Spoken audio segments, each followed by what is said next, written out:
अब स्टार्ट करते हैं इलेक्ट्रोड पोटेंशियल। इलेक्ट्रोकेमिस्ट्री में हम लोगों ने लास्ट क्लास में बात करी थी कि इलेक्ट्रोड पोटेंशियल को आपको मैंने जैसे ऑस्मोटिक प्रेशर, सॉल्यूशन प्रेशर लेकर बताया है नोट्स में, वो नहीं पढ़ना है। वो मेरे समझने के लिए मैंने अपनी नोट्स बनाई थी। मुझे ये नहीं पता था कि आप लोग मेरी नोट्स ही मेरे से मांगने लगेंगे, तो आपको वो नहीं पढ़ना है। जहाँ जहाँ नहीं पढ़ना होगा मैं आपको बोलूँगा कि आपको वो नहीं पढ़ना है। मैं आपको पढ़ाऊँगा कि किस तरीके से आपको समझना है। तो आपको हेडिंग डालना है इलेक्ट्रोड पोटेंशियल। आपको हेडिंग डालना है electrode potential.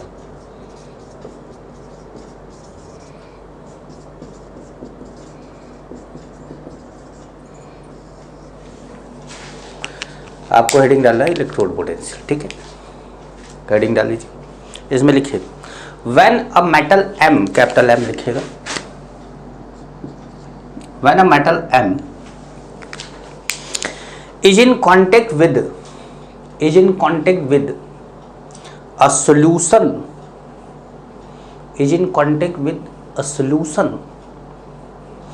containing its own ion,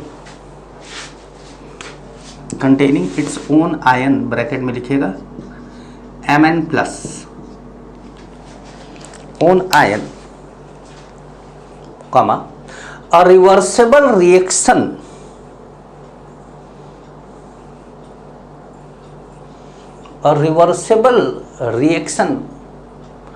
bracket में लिखिएगा reversible reaction takes place, and after some time equilibrium will stabilize.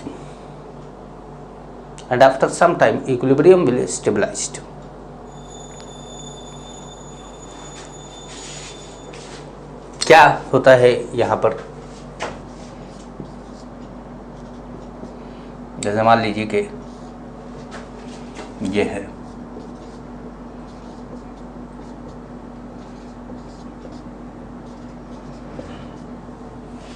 कुछ समय बाद इक्विलिब्रियम स्टेबलाइज्ड हो जाता है।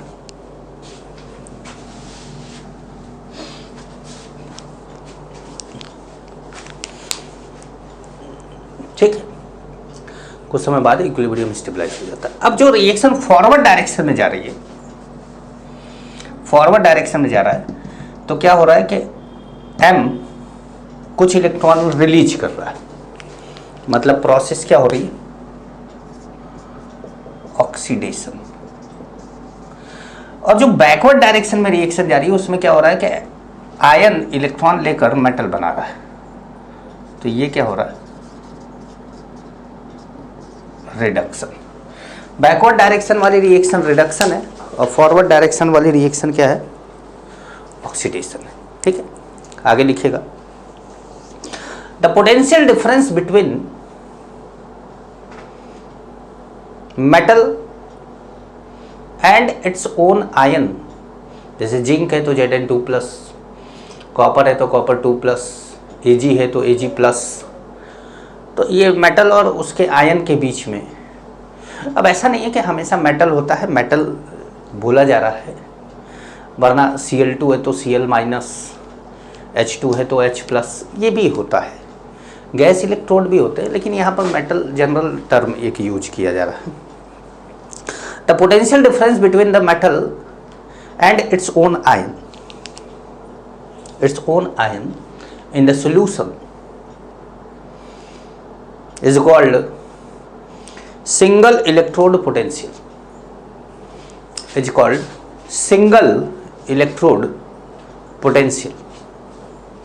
Single electrode potential. ठीक है।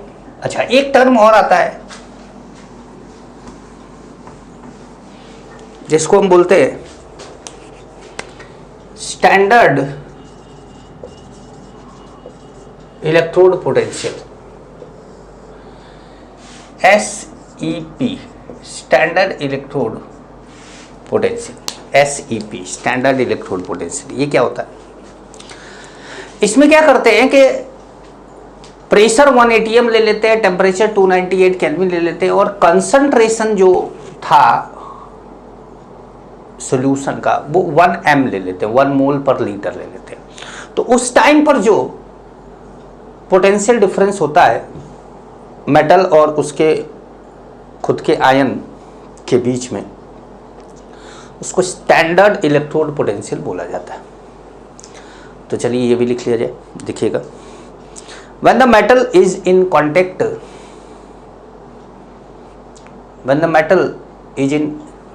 with solution of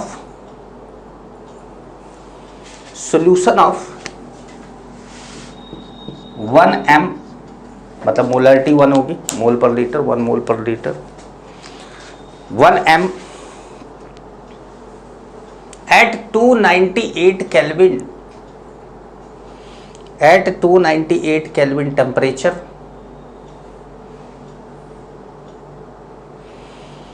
and 1 atm pressure,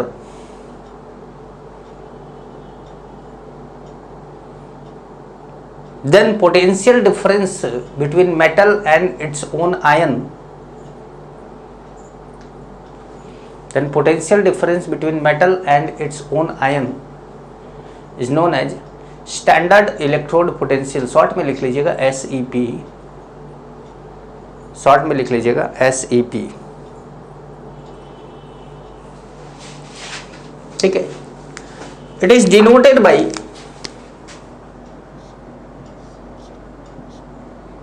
E0 से, इलेक्ट्रोड पोटेंशियल को E से डिनोट करते हैं, और स्टैंडर्ड इलेक्ट्रोड पोटेंशियल होता है तो E0 से डिनोट करते हैं। जहाँ भी स्टैंडर्ड लग जाता है वहाँ पर नॉट आ जाता है, जैसे डेल्टा H स्टैंडर्ड तो delta H nought, delta G standard तो delta G nought, delta S entropy delta S nought. तो जहाँ पर भी ये ऊपर जीरो लग जाता है वो नॉट बोलते हैं उसको, ठीक है। It is denoted by E0 and it measured in volt, VOLT, volts,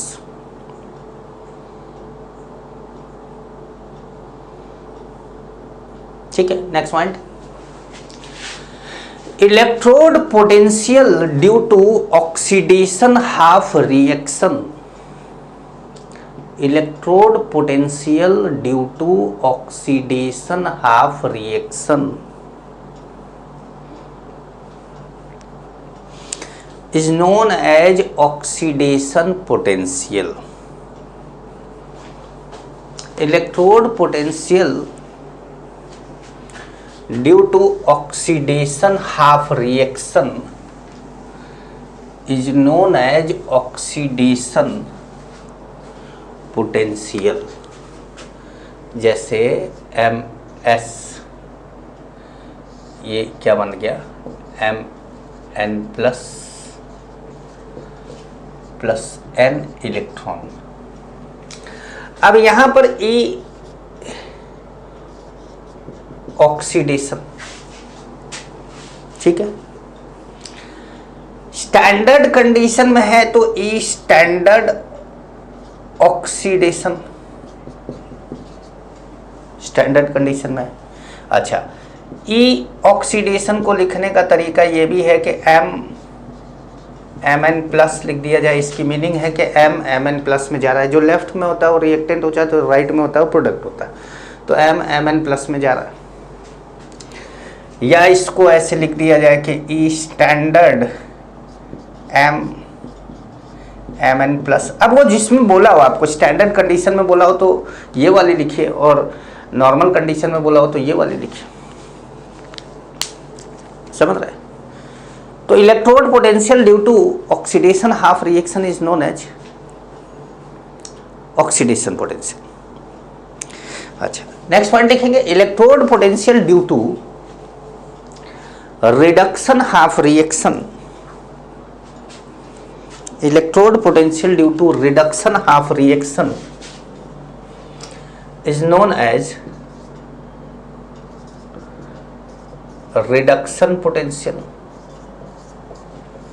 अब जैसे ये है तो यहाँ इलेक्ट्रॉन गेन हो रहा है, गेन ऑफ इलेक्ट्रॉन किस में होता है? रिडक्शन में होता है। तो यहाँ पर ई रिडक्शन बोला जाएगा इसको, या इसको E M N plus M लिख दिया जाएगा। स्टैंडर्ड रिडक्शन बोला जा सकता है, या इसको E standard M N plus M बोल दिया जाएगा। अब देखिए यहाँ पर दिखा रहा है कि ये लेफ्ट में है, ये रिएक्टेंट है, और ये राइट में है, ये प्रोडक्ट है। इलेक्ट्रॉन नहीं दिखाते, इसमें इलेक्ट्रॉन नहीं दिखाते, ठीक है। तो इलेक्ट्रोड पोटेंशियल दिखाने का तरीका है अपना कि भाई ऑक्सीडेशन पोटेंशियल को ऐसे दिखाया जाता है, रिडक्शन पोटेंशियल को ऐसे दिखाया जाता है। मेरी बात समझ पा रहे हैं आप लोग? तो अगर हम बात करें साइन कन्वेंशन की, साइन कन्वेंशन की, IUPAC साइन कन्वेंशन,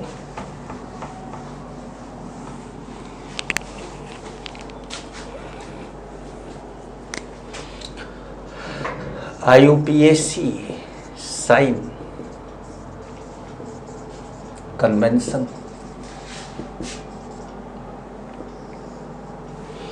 तो इसमें लिखेंगे आप, according to IUPAC sign convention,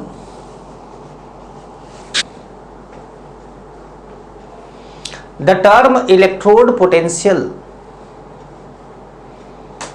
the term electrode potential, केवल इलेक्ट्रोड पोटेंशियल बोला हो, ऑक्सीडेशन पोटेंशियल या रिडक्शन पोटेंशियल ना बोला हो, केवल इलेक्ट्रोड पोटेंशियल बोला हो। The term electrode potential is exclusively used for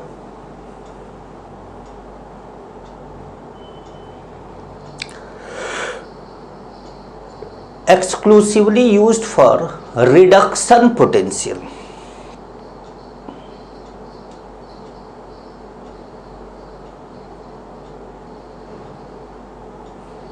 reduction potential. जो टर्म इलेक्ट्रोड पोटेंशियल कहीं अगर बोल दिया जाए तो इसका मतलब ऑक्सीडेशन पोटेंशियल नहीं होगा, इसका मतलब क्या होगा? रिडक्शन पोटेंशियल होगा, मतलब उसने रिडक्शन पोटेंशियल बोल दिया। अच्छा, ऑक्सीडेशन पोटेंशियल आपको पता है तो आपको रिडक्शन पोटेंशियल पता चल जाएगा। जैसे ई ऑक्सीडेशन पता है तो माइनस ई रिडक्शन, दोनों का मैग्नीट्यूड सेम होता है, साइन अलग होता है। तो जो भी वैल्यू हो, जैसे मान लीजिए कि 1.78 है ऑक्सीडेशन पोटेंशियल, तो रिडक्शन पोटेंशियल क्या हो जाएगा? -1.78, ठीक है। अच्छा, स्टैंडर्ड में भी यही बात होती है कि E standard oxidation is equal to minus E standard reduction.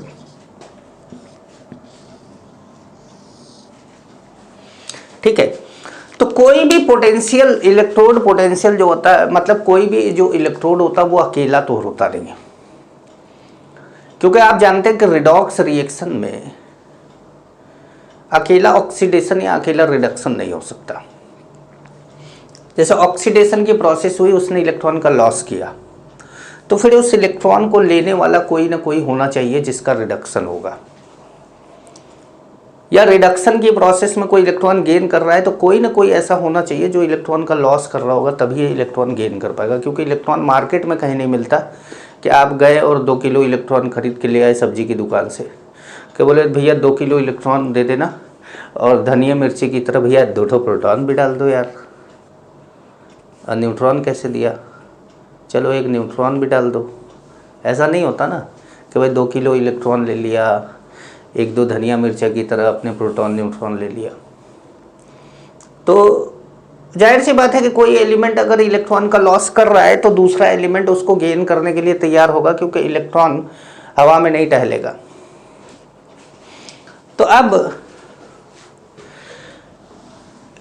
जब दोनों को मिलाया जाएगा, रिडक्शन हाफ को ऑक्सीडेशन हाफ को, तो रिडॉक्स बनेगा।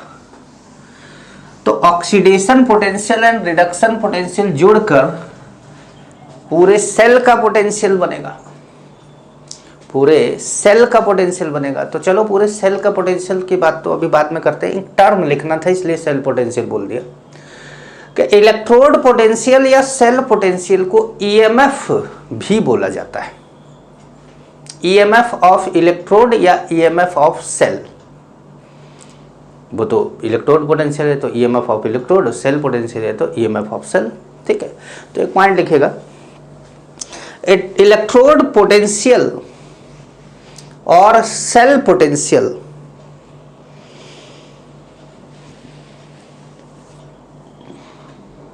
इलेक्ट्रोड पोटेंशियल और cell potential are also known as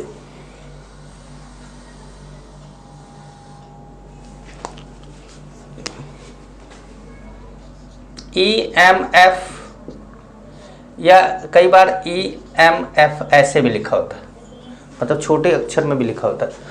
तो इलेक्ट्रोड पोटेंशियल और cell potential are also known as EMF of electrode और EMF of cell. EMF of electrode बोलते हैं या EMF ऑफ सेल बोलते हैं इसको।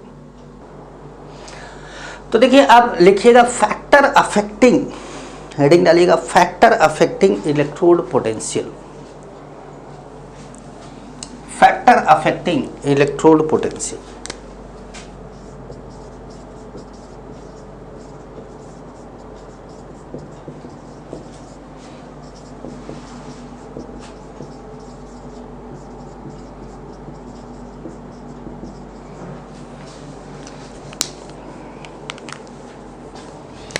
तो फर्स्ट फैक्टर है nature of metal and it's ion. कोई मेटल है जैसे आयरन है तो इलेक्ट्रोड पोटेंशियल कुछ और होगा, जिंक है तो इलेक्ट्रोड पोटेंशियल कुछ और होगा। आयरन अगर Fe2+ बना रहा है तो इलेक्ट्रोड पोटेंशियल कुछ और होगा, और Fe3+ बना रहा है तो इलेक्ट्रोड पोटेंशियल को कुछ और होगा, भले ही वो आयरन है दोनों। तो कहने का मतलब है कि आयन पे भी डिपेंड करता है और मेटल बदल जाए तो भी इस बात पे डिपेंड करता है। तो जैसे एग्जांपल ले लिया जाए कि जिंक Zn2+ +2 इलेक्ट्रॉन बना रहा है,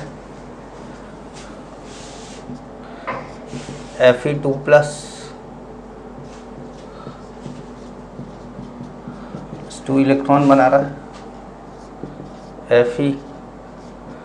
Fe3+ 3 इलेक्ट्रॉन बना रहा है। तो यहाँ पर ये दोनों Fe का भी इलेक्ट्रोड पोटेंशियल अलग होगा क्योंकि इनके आयन अलग है। क्यों हम इलेक्ट्रोड पोटेंशियल तो आयन और मेटल के बीच के पोटेंशियल को बात करते हैं, तो आयन बदल गया तो मेटल और आयन के बीच पोटेंशियल भी बदल गया। यहाँ तो मेटल ही बदल गया तो पोटेंशियल बदल गया। तो पहला फैक्टर है कि nature of metal and it's ion. Metal बदले या मेटल सेम रहे, आयन बदले तो इलेक्ट्रोड पोटेंशियल बदलेगा। सेकंड पॉइंट है concentration of ion, concentration of ion. ठीक है, या कंसंट्रेशन की जगह पे प्रेशर भी हो सकता है। अगर इलेक्ट्रोड आपका मेटल का ना होकर गैस इलेक्ट्रोड हो तो pressure in case of gas electrode. देखिए बहुत सी ऐसी चीजें हैं जो आपको थोड़े एक आध लेक्चर बाद बताई जाएंगी। जैसे गैस इलेक्ट्रोड है, इसके बारे में बाद में बताया जाएगा। तो आपके मन में अगर क्वेश्चन अराइज हो रहा है तो ये अच्छी बात है, ये अच्छा सिम्टम है, कोई बीमारी नहीं है, ये अच्छे स्वस्थ चल रहे हैं आप। लेकिन थोड़ा सा इंतज़ार करिएगा तो ज़्यादा अच्छा रहेगा कि मैं बता सकूँ, ठीक से समझा सकूँ इसको। ठीक, तो तीसरा फैक्टर है वो है temperature.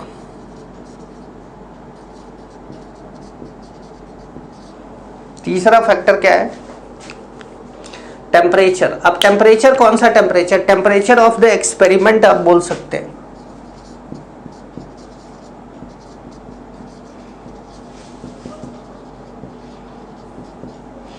Temperature of the experiment बोल सकते हैं कि भाई एक्सपेरिमेंट टेम्परेचर, जो भी एक्सपेरिमेंट आप कर रहे थे सेल वेल का, उसमें जो भी टेम्परेचर आपने लिया था उसको आप चेंज करेंगे तो इलेक्ट्रोड पोटेंशियल चेंज हो जाएगा। तो ये 3 फैक्टर है, इन तीनों फैक्टर को आप याद रखेंगे। अब आपको पढ़ना है नस्ट इक्वेशन, लेकिन डायरेक्ट नस्ट इक्वेशन तो बोल नहीं सकते, और डायरेक्ट नस्ट इक्वेशन लिखवा देते तो आपको बोलेंगे हम वेरिएशन ऑफ, हेडिंग डालिएगा, वेरिएशन ऑफ इलेक्ट्रोड पोटेंशियल,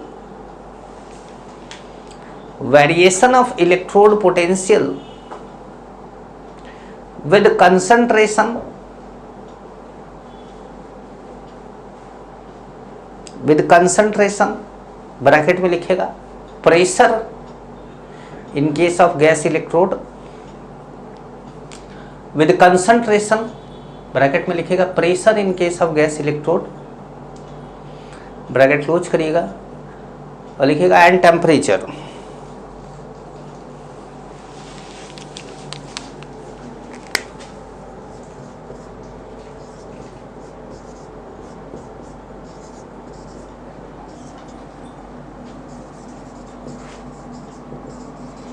ये जो आप वेरिएशन लिखने जा रहे हैं ये नस्ट इक्वेशन है, तो अब आप इसी के नीचे हेडिंग डाल देंगे नस्ट इक्वेशन, ताकि आपको क्लियर होता रहे मामला, ताकि आपको मामला क्लियर होता रहे। ठीक है, तो देखिए थर्मोडायनेमिक्स का कॉन्सेप्ट एंड इक्विलिब्रियम के कॉन्सेप्ट को मिलाकर हम नस्ट इक्वेशन निकालेंगे। थर्मोडायनेमिक्स के कॉन्सेप्ट, और तो आप लिख सकते हैं कि from thermodynamical and equilibrium concept delta G is equal to होता है delta G standard plus 2.303 RT log Q, log Q। ये एक फॉर्मूला है जो आपको केमिकल इक्विलिब्रियम में बताया गया होगा। तो delta G is equal to delta G standard plus 2.303 RT log Q। अब डेल्टा जी क्या है? ये है Gibbs free energy, Gibbs free energy. Delta G standard क्या है? ये है Gibbs free energy in standard condition. अभी मैंने आपको स्टैंडर्ड कंडीशन बताया था कि 1m concentration, 1 atm pressure, 298 kelvin temperature, वो वाला। अच्छा, Q क्या है? ये है reaction,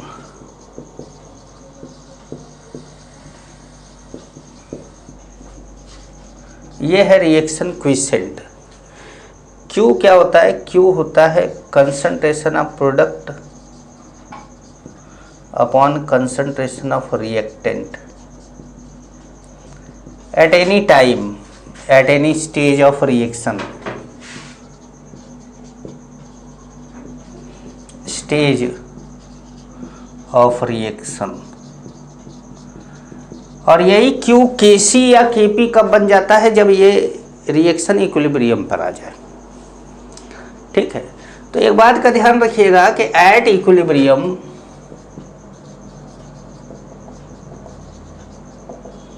delta G is equal to क्या होता है? 0, और Q किसके बराबर हो जाता है? Kc के। Kc के क्या? Q इक्विलिब्रियम लिख लीजिए, और K इक्विलिब्रियम क्या है? वो Kc या Kp दोनों में से कोई भी एक हो सकता है। ठीक है, तो Q क्या है? प्रोडक्ट अपॉन रिएक्टेंट है। अब थोड़ा डेल्टा जी के बारे में बात करें कि डेल्टा जी क्या है।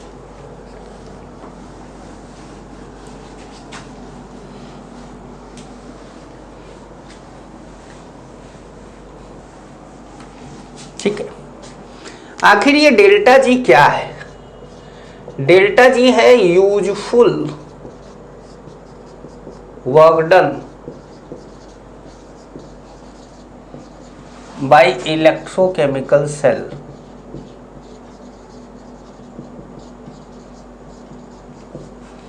गिब्स फ्री एनर्जी तो है ही, वो तो गिब्स ने दिया था इसलिए गिब्स फ्री एनर्जी तो है ही, लेकिन एक्चुअल में ये यूजफुल वर्क डन है बाय इलेक्ट्रोकेमिकल सेल।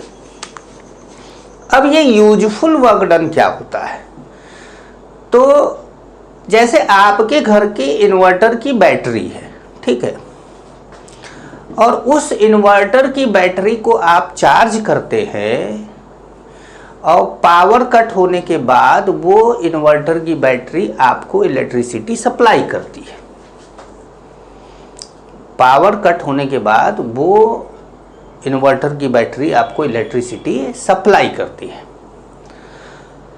और जो वो इलेक्ट्रिसिटी सप्लाई करती है, ये मान के चला जाता है कि जितना उसको हमने चार्ज किया है उतना ही उसने वापस हमको दिया है। यही तो बात हुई। हम ये मान के चलते हैं कि जितना उसको हमने दिया है उतना उसने हमको वापस दिया, तब जाकर पूरा डिस्चार्ज हुआ। लेकिन ऐसा होता नहीं। जैसे मान लीजिए कि आपने बैटरी को 100 किलो कैलोरी एनर्जी से चार्ज किया है, टोटल फुल चार्ज, जीरो पे था एकदम, 100% चार्ज आपने किया 100 किलो कैलोरी से। मुझे नहीं पता ना कि पूरे बैटरी, अब बैटरी का वो निकालना पड़ेगा ना पूरा कि कौन सी बैटरी कितने वोल्ट की बैटरी कितना चार्ज होगा, तो मैंने एक आइडिया ले लिया कि 100 किलो जूल एनर्जी देकर आपने उसको कंप्लीट चार्ज किया, चार्ज हो गया, पावर कट हो गया। अब जब पावर कट हुआ तो आपने एक बल्ब जला दिया, आपने एक बल्ब जला दिया। अब ये जो बल्ब है वो 100 वाट का आपने बल्ब ले लिया,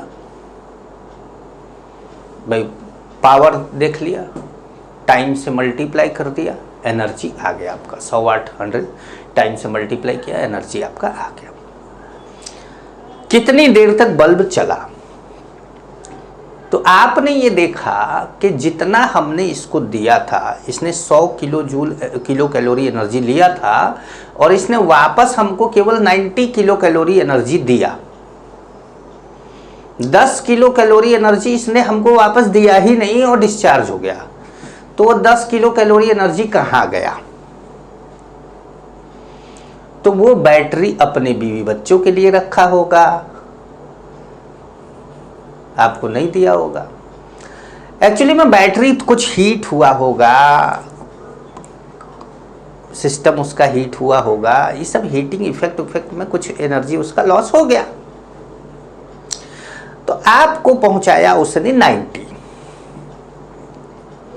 आपने दिया उसको 100। तो आपने जो उसको 100 दिया वो डेल्टा एच है, जो उसने आपको दिया वो डेल्टा जी है,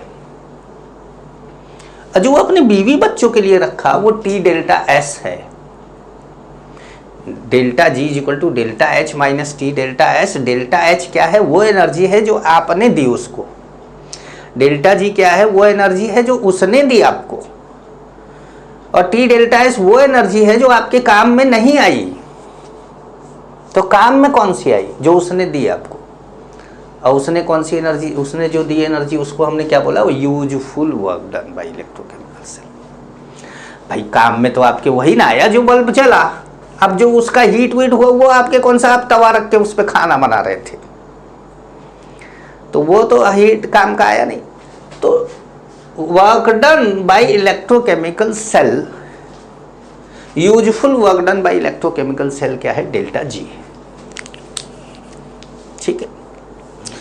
अब जो useful work done by electrochemical cell होता है,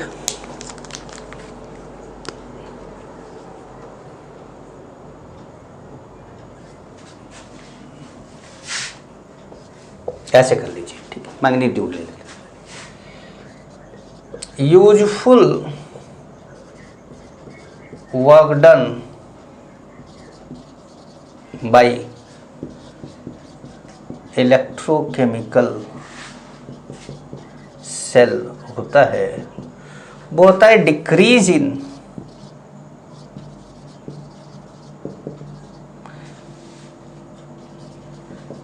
Gibbs free energy. Decrease in मतलब डेल्टा जी तो है लेकिन डिक्रीज इन क्यों? क्योंकि वो जब आपको इलेक्ट्रोकेमिकल सेल एनर्जी दे रहा है तो उसकी एनर्जी क्या होती जा रही? कम होती जा रही। रिलीज कर रहा है ना, तो रिलीज कर रहा है तो वो क्या आ जाएगा? नेगेटिव आ जाएगा। तो नेगेटिव आ जाएगा तो यहाँ बोलते हैं minus delta G is equal to W useful. Minus delta G is equal to W useful, या delta G is equal to minus W useful बोल सकते हैं। दोनों में से कुछ भी बोलिए, ठीक है।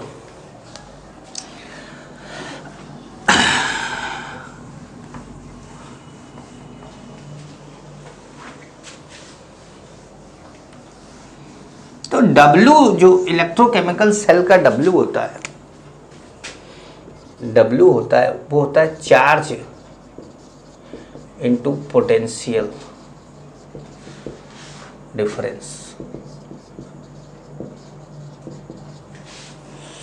चार्ज इनटू पोटेंशियल डिफरेंस मतलब Q into V is equal to क्या होता है? W। लेकिन ये बात हम फिजिक्स में पढ़ते हैं, ये बात हम फिजिक्स में पढ़ते हैं। केमिस्ट्री में हम चार्ज को Q न लेकर इलेक्ट्रॉन के फॉर्म में E के फॉर्म में लेते हैं। अब पोटेंशियल को तो हमने बोला कि V ना बोल के कैपिटल E बोलते हैं, अभी थोड़ी देर पहले ही लिखा था हमने। तो क्या किया जाए? तो आप जानते हैं कि Q इज इक्वल टू क्या होता है? NE।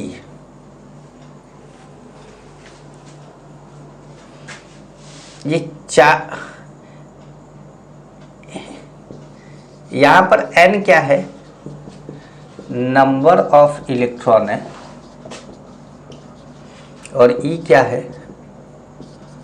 Charge on one electron है, और 1.6 इंटू 10⁻⁻19 कूलम है। ठीक है। अब यही Q इज इक्वल टू हम लिख सकते हैं NF। अब ये क्या है? N क्या हो गया यहां पर? Number of moles of electron, और F क्या है? Charge on 1 mole electron. भाई देखिए, अगर आपने एक इलेक्ट्रॉन की बात करी तो ये नंबर ऑफ इलेक्ट्रॉन हो गया, आपने एक मोल इलेक्ट्रॉन की बात करी तो number of moles of electron. फर्क क्या पड़ रहा है? NF बोल रहे हैं।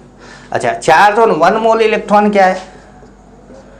1 फैराडे है। ये F फैराडे कांस्टेंट है, F फैराडे कांस्टेंट है। वो किसके बराबर है? वो है 1.6 इंटू 10⁻⁻19 इंटू 6.02 2 इंटू 10⁻23। तो फैराडे ने इसको मल्टीप्लाई किया, नहीं किया, गलत किया, सही किया, नहीं पता।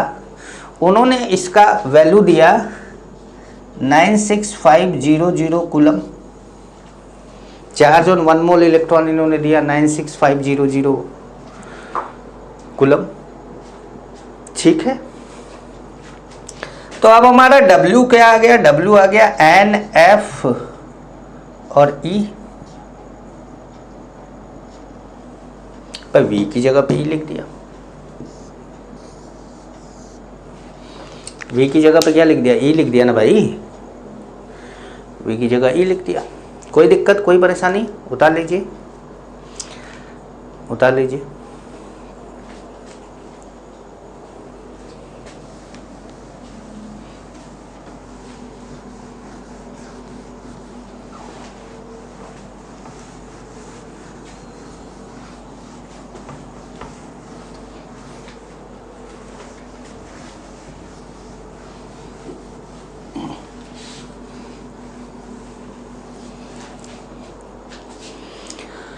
ठीक है भाई।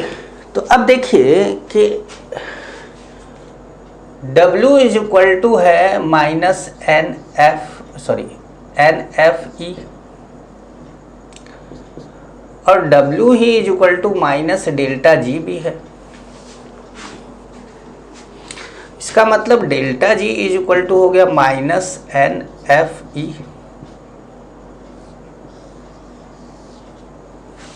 Delta G is equal to minus NFE हो गया। ठीक है, तो अब हमारा जो फॉर्मूला था delta G is equal to delta G standard plus 2.303 RT log Q। अब Q को हमने बोला था रिएक्शन क्विसेंट है, प्रोडक्ट अपॉन रिएक्टेंट। कंफ्यूज मत होइएगा चार्ज से और वो रिएक्शन क्विसेंट से। अगर कंफ्यूज हो रहे हो तो वहाँ चार्ज को स्मॉल q बना लीजिएगा। तो यहाँ पर हो गया माइनस NFE, ये तो माइनस NFE और डेल्टा G स्टैंडर्ड हो गया माइनस NFE स्टैंडर्ड हो गया plus 2.303 RT log concentration of product upon concentration of reactant. कोई रिएक्शन नहीं लिया है ना भाई अभी, तो इसलिए ऐसे लिख दे रहे हैं। अगर रिएक्शन लिया होता तो हमको ये भी पता चलता कि स्टोइकियोमेट्रिक कोफिशिएंट क्या है। अगर मान लो हो सकता है प्रोडक्ट का कोई स्टोइकियोमेट्रिक कोफिशिएंट होता तो वो पावर में चला जाता। अभी नहीं पता है तो अभी हम ऐसे ही लिख दे रहे हैं। अब क्या करिए, माइनस NF से सब में डिवाइड कर दीजिए, तो minus NFE upon minus NF, minus NFE standard upon minus NF plus 2.303 RT upon minus NF log product upon reactant. ठीक है, माइनस NF से माइनस NF यहाँ दो जगह तो कैंसिल हो गया, मतलब आ गया ये E, ये आ गया E स्टैंडर्ड, ये माइनस यहाँ माइनस आ गया, ये हो गया 2.303 RT upon NF log product upon reactant. ये आपका आ गया क्या, नस्ट इक्वेशन। ये आपका आ गया नस्ट इक्वेशन। अब ये नस्ट इक्वेशन जो है ये आप चाहे तो एक इलेक्ट्रोड के लिए यूज करिए और चाहे तो पूरे सेल के लिए यूज करिए। लेकिन कुछ बातें आपको बता दें।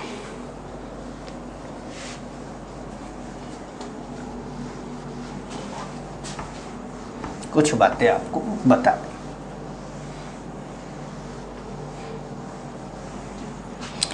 और बताते, जैसे E is equal to E0 minus 2.303 into 8.314 into 298 upon N into 96500 log product upon reactant है। तो अब ये तो सब वैल्यू रख दी हमने, तो जरा इसको ढंग से calculate. E is equal to E0 minus 0.059 upon N log product upon reactant.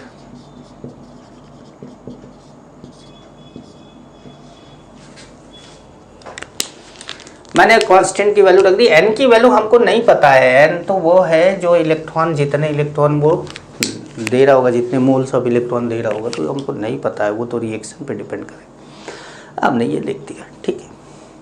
अब यहाँ पर E क्या है, तो E लिख लीजिएगा। E है इलेक्ट्रोड पोटेंशियल। E क्या है, electrode potential at any condition.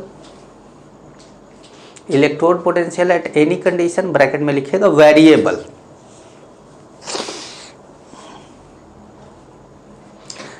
ये क्या है, ये ई स्टैंडर्ड क्या है, स्टैंडर्ड इलेक्ट्रोड पोटेंशियल, ब्रैकेट में लिखिएगा कांस्टेंट। भाई स्टैंडर्ड इलेक्ट्रोड पोटेंशियल कांस्टेंट रहता है, स्टैंडर्ड इलेक्ट्रोड पोटेंशियल ब्रैकेट में लिखिएगा constant, and it's value will be given in the problem. Value constant होती है, कैलकुलेट नहीं करनी पड़ती इसकी वैल्यू को, और ये वैल्यू आपको प्रॉब्लम में दी रहती है, will be given in the problem. अब देखिए स्टैंडर्ड कंडीशन वगैरह तो आपको पता है ही, तो हम सीधे बात करते हैं। बात करते क्या है, एक ये इक्वेशन आप फिर से लिखिएगा एक बार इसको, और इसमें लिखिएगा ये क्या है, y है, ये क्या है,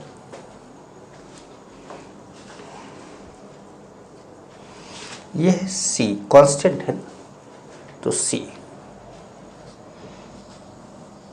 इतना है x और इतना है m।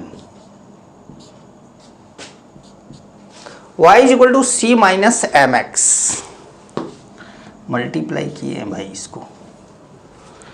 मल्टीप्लाई से याद आया, एक जोक था कि एक बच्चा लिखा x, एक टीचर लिखे x minus Y is equal to, तो बच्चे ने लिखा ऐसे, तो सभी हैरान क्या मतलब है। तो बोले सर ये इससे कैंसिल हो गया, ये इससे कैंसिल हो गया, ये इससे कैंसिल हो गया, खाली इधर वाला बचा है, तो वो मैंने लिख दिया।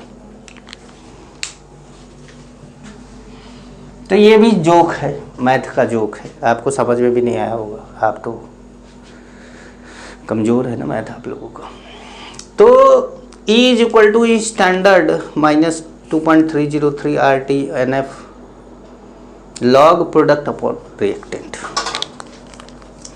तो जब आप इस पे ग्राफ बनाते हैं, E लिखते हैं जो कि वेरिएबल है, लॉग Q लिख दीजिए या प्रोडक्ट अपॉन रिएक्टेंट लिख दीजिए,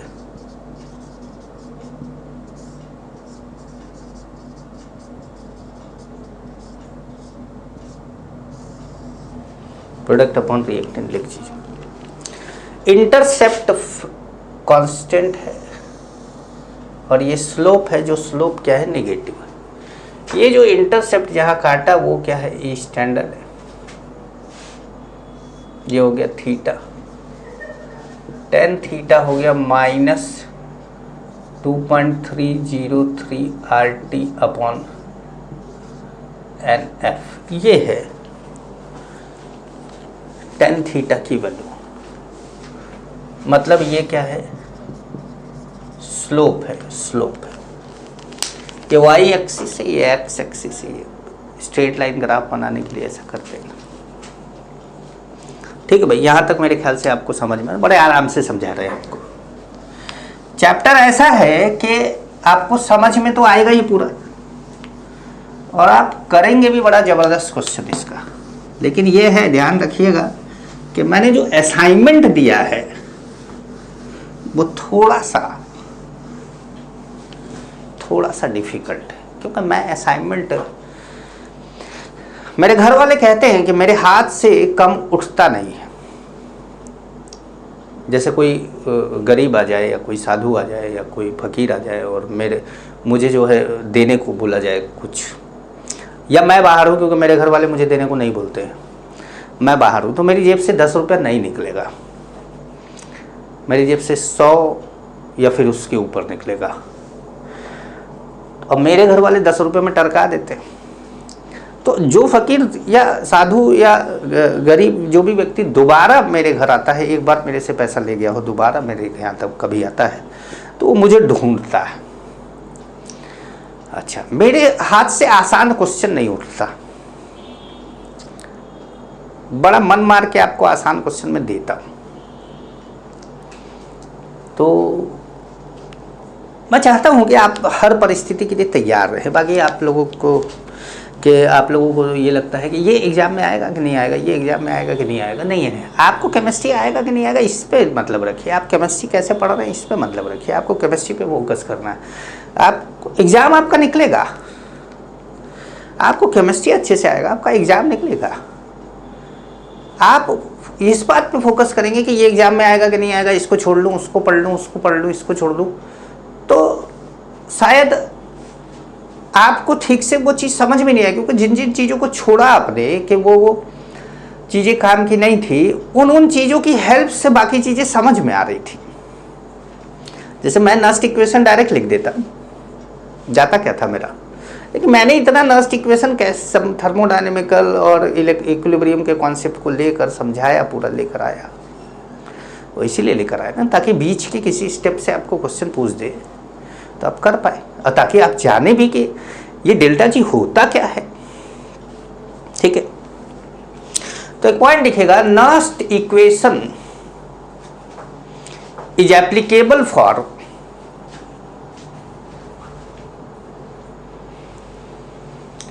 Nernst equation is applicable for anode half cell, anode half cell bracket में लिखेगा ऑक्सीडेशन हाफ सेल। भाई एनोड पे ऑक्सीडेशन होता है, लोन बताया तो था आपको। एनोड हाफ सेल ब्रैकेट में लिखेगा oxidation half cell, bracket close करिएगा, कॉमा करिएगा। Cathode half cell,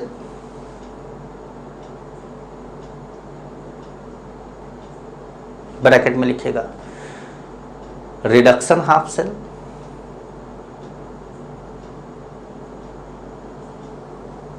Nernst equation is applicable for anode half cell, cathode half cell and for complete cell।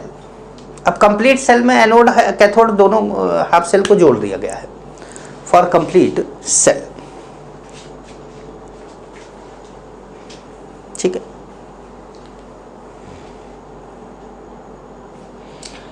अब आप हेडिंग डालिएगा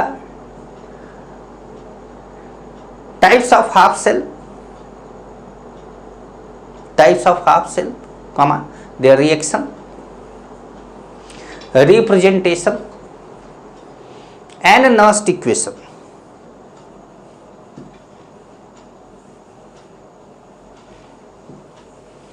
types of half cell, their reaction, representation and Nernst equation। तो सबसे पहले हमारा है एनोड हाफ सेल।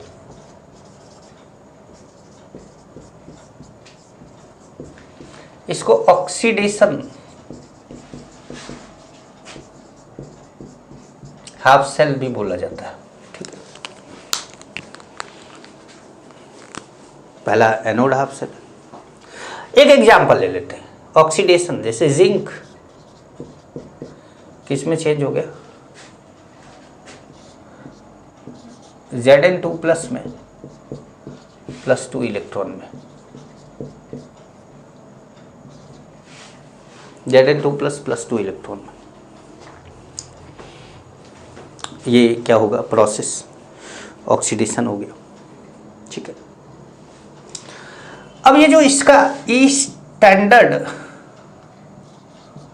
ऑक्सीडेशन होता है, वैसे तो 0.76 वोल्ट होता है, वैसे तो 0.76 वोल्ट होता है, 0.76 वोल्ट ये स्टैंडर्ड Zn2+, ये क्या है 0.76 वोल्ट है। एनसीईआरटी में इलेक्ट्रोकेमिकल सीरीज दी हुई है, उसको याद करने का तरीका मैं आपको बताऊंगा। ईस्ट ऑक्सीडेशन Zn2+ Zn 0.76 इसका वैल्यू होता है। ये मैंने आपको बोला कि it is given in the problem, it will be given in the problem. अब अगर आपको Zn या ऑक्सीडेशन लिखना है, oxidation,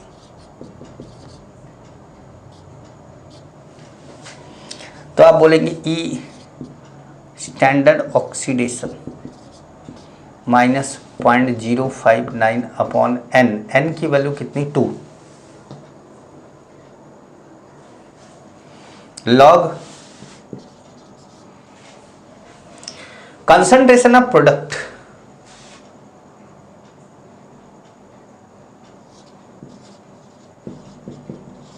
Zn2+ upon concentration of reactant. Solid की कंसंट्रेशन को 1 मानते, सॉलिड की कंसंट्रेशन को क्या मानते, 1 मानते, मतलब कंसंट्रेशन ऑफ सॉलिड को क्या मान लेते, 1। तो यहां पर आ जाएगा सीधे log Zn2+ product upon reactant. Electron से नहीं मतलब है, प्रोडक्ट अपॉन रिएक्टेंट। प्रोडक्ट ये है, प्रोडक्ट लिखा, रिएक्टेंट 1 हो गया तो नहीं लिखा, या इसी को ऐसे लिख लीजिए,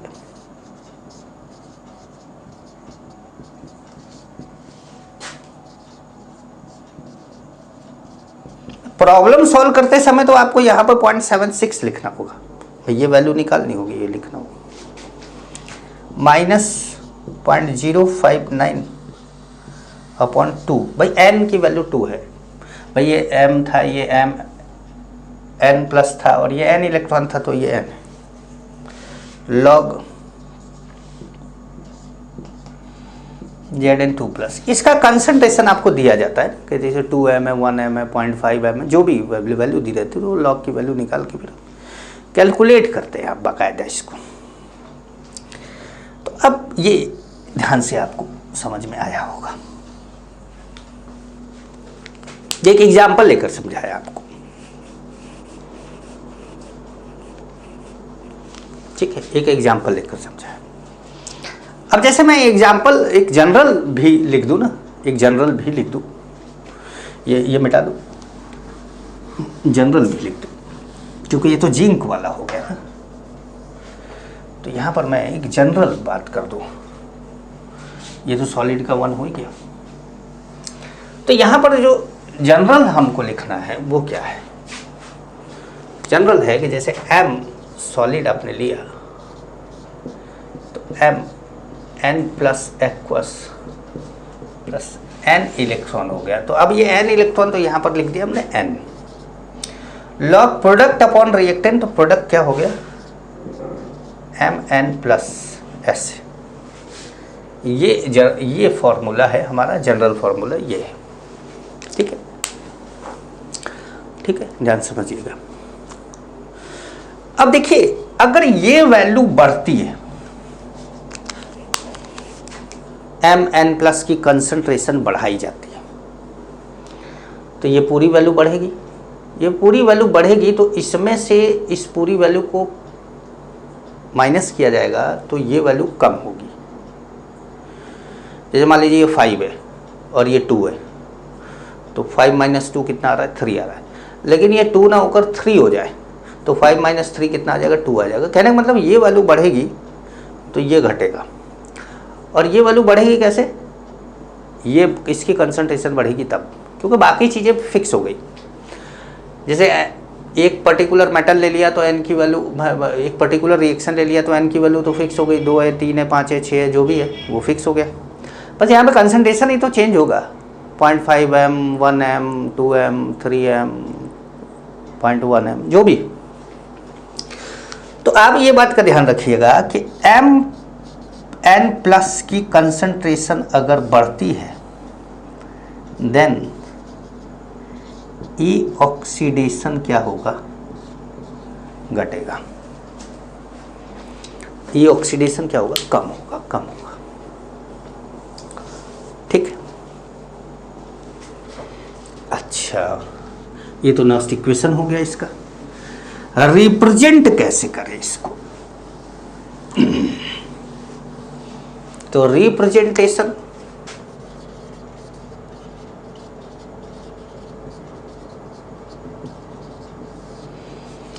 तो रिप्रेजेंट करने के लिए आप ऐसे करते हैं, Mn+aqueous, ये रिप्रेजेंट करने का तरीका, Mn+aqueous। अब यहाँ पर नीचे क्या होगा, कंसंट्रेशन दिया होगा, कंसंट्रेशन दिया होगा, x मोलरिटी दे दिया आपको xm, 1m 2m 0.5m जो भी वैल्यू आपको दिया हो, तो आपने उसको रिप्रेजेंट कर दिया। ठीक है, तो अब जैसे इसको एग्जाम्पल के फॉर्म में बताएं कि कैसे रिप्रेजेंट किया जा रहा है। तो जैसे जिंक Zn2 प्लस एक्वस, तो यहाँ C1m है, मतलब कंसंट्रेशन C1 है, C1m है। या इसी को ऐसे लिख दिया जाए कि भाई जिंक है, ZnSO4 है एक्वस। भाई मैंने आपको बताया था कि जिंक के साथ जिंक का सोल्यूशन होता है, तो ZnSO4 है, तो ZnSO4 है तो भी मीनिंग वही है, Zn2 प्लस मीनिंग वही है, Zn2 प्लस SO4 से कोई लेना देना नहीं। अब C1m है, तो कहने का मतलब है कि आपको डायरेक्ट आयन दे सकता है या पूरा सॉल्ट भी दे सकता है और नीचे कंसंट्रेशन लिख सकता है। ये रिप्रेजेंटेशन का क्या है, तरीका है। आगे बात करते हैं कैथोड हाफ सेल की। कैथोड हाफ सेल की, तो कैथोड हाफ सेल में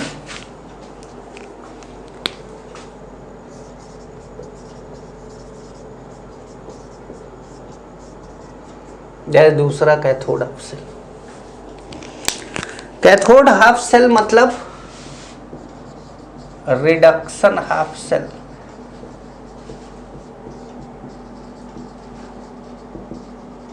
ये रिडक्शन हाफ रिएक्शन नहीं, सेल ही लिख लेते, रिडक्शन हाफ सेल। तो अब मान लीजिए कि आपका रिएक्शन है X N plus N electron, X solid ले लिया। अब सॉलिड आपका क्या है, X है। तो आपने लिखा यहाँ पर E reduction, E standard reduction 0.059 upon N log product upon reactant. Product क्या है, सॉलिड है, सॉलिड का 1, तो प्रोडक्ट 1 हो गया। रिएक्टेंट कौन है, Xn plus. Product upon reactant ऐसे करके लिख दिया।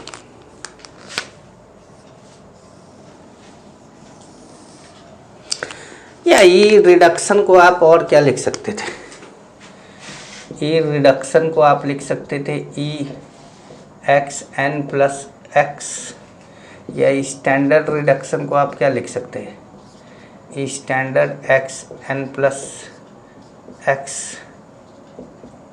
ये सॉलिड यहाँ लिखा नहीं जाता, ठीक है। तो ये ऐसे भी लिखा जा सकता है, यहाँ समझ। अब यहाँ पर क्या हो रहा है कि जैसे ये बढ़ रहा है तो ये घटेगा, तो ये बढ़ेगा, नीचे है ना डिनोमिनेटर में, तो ये बढ़ेगा तो ये पूरा घटेगा, कम होगा। ये कम होगा तो इसमें से कम माइनस होगा तो ये बढ़ेगा। तो इसका मतलब है कि ये बढ़ेगा तो ये बढ़ेगा। तो XN प्लस अगर बढ़ता है देन ई स्टैंडर्ड रिडक्शन क्या होगा, बढ़ेगा। ठीक, चलिए।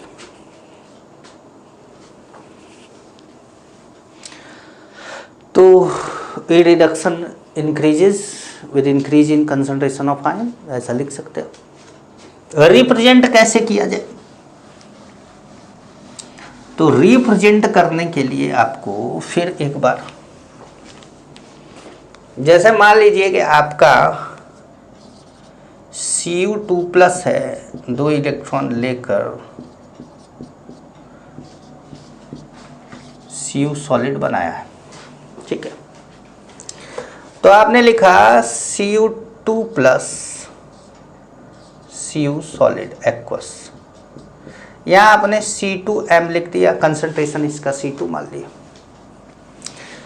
रिप्रेजेंटेशन लिख दीजिएगा, रिप्रेजेंटेशन मतलब हेडिंग डाल लीजिएगा रिप्रेजेंटेशन। या आप कैसे लिख सकते हैं CuSO4।